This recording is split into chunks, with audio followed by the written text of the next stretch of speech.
And I know the flat that the boys rent in the film is a very different one from the one that Neil and Ivan rented in real life. How much of this film is truth and how much of it is fiction? No one knows.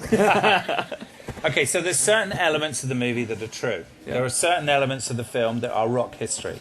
In other words, the early bit of the movie, U2, when the U2 started, Larry did put a notice board, a piece of paper up on the school notice board and said, "Band wanted." That's how U2 started, in a school in Dublin. And he was 15. And he was 15 years old. And he said, he was the drummer, and he still regards it as his band. So I need a singer and a guitarist, and that was Bono and Edge. So that's how that happened. And so that moment actually happened in the school corridor. They actually then did audition in Larry's mum's kitchen. And Larry's mum's kitchen is probably smaller than this platform where the three of us are sitting now. There's a lovely moment in the film where you see them playing as a band and he's sort of thrashing away on the drums, and then the camera moves around him and the drummer's arse is sticking out the kitchen door in the garden, and the drums are inside and he's outside. Exactly. So they couldn't fit the whole thing in. And so there's those moments in the film that are authentic and are part of rock history. And those are moments that all of us, Ben, me, the DP, the designer, all of us, we wanted to make sure that those moments were authentic, that they were real, that we respected the band, and that we gave the right sense of importance to what that was, which was four talented but passionate guys in a room trying to form a rock and roll band. So the first 3 minutes are true, is what you're saying? So in other words, the first about 15 minutes of the movie are actual truth and happened, and then the rest of the picture is a extrapolation of what happened to Neil's life and the events that happened as he failed miserably in the music business. With a couple of parts completely made up. With a couple of parts completely made up. But we won't say which parts. No. Right? Yeah, okay, fair enough. And has Bono seen the film? Bono has seen the band have seen the film. Bono's seen the film. They saw the film in Australia about a month or 2 months ago. It was played for them in the middle of the afternoon at 1:30 in Melbourne, in a cinema in Melbourne. They turned up with their friends and colleagues and people who'd been on the road with them for years, and they fell about laughing, mainly at Adam's hair, I think. Spectacular hair. Spectacular hair, and they all recognised themselves quite. So yes, they have, and they're very supportive, and they've been a joy to have alongside. But Bono rang up the real Neil last week. He goes, "Hey, Neil, how's that film going? Killing myself." That's actually what he said. So I think it's great. And there's actually a secret U2 track, or an unused U2 track in the film? There is. At the beginning of the movie, there's a track which is called Street Missions, which is U2, before they became U2, were called The Hype.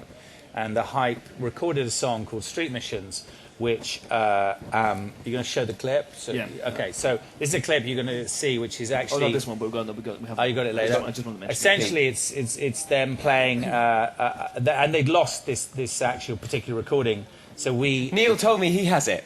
Yeah, Neil has it. Neil McCormick has it. He told me yesterday he has it.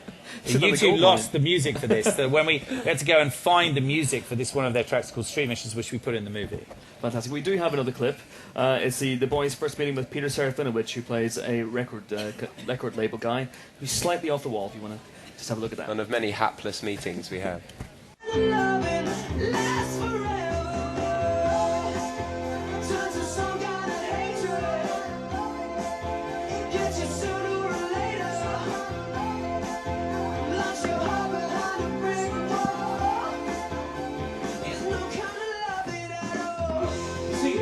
Pop songs are usually about fantasizing about having sex with hot women, actually having sex with hot women, or reminiscing about having sex with hot women. This one appears to be about rape. On one level, yes. But on another, it's about existential angst. Right, well, either way, that's a pretty hard sell for Top of the Pops, but I'm sure we can sort that out later. So you do want to sign us then, do you? Well, that depends. You see, the music industry is a very fickle business. It's like a harem filled with beautiful people all fucking each other's brains out. But outside there are thousands of ugly, talentless lepers all clawing their way in, trying to get a piece of the action. Which one are you? The beautiful people. Do you want into the harem? Yes, please. Yes, I do. I do. Well, okay then.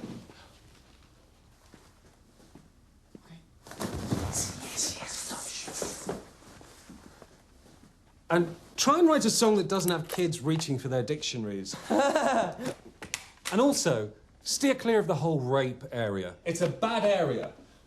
And the McCormick brothers, change your name. You sound like a fucking folk act.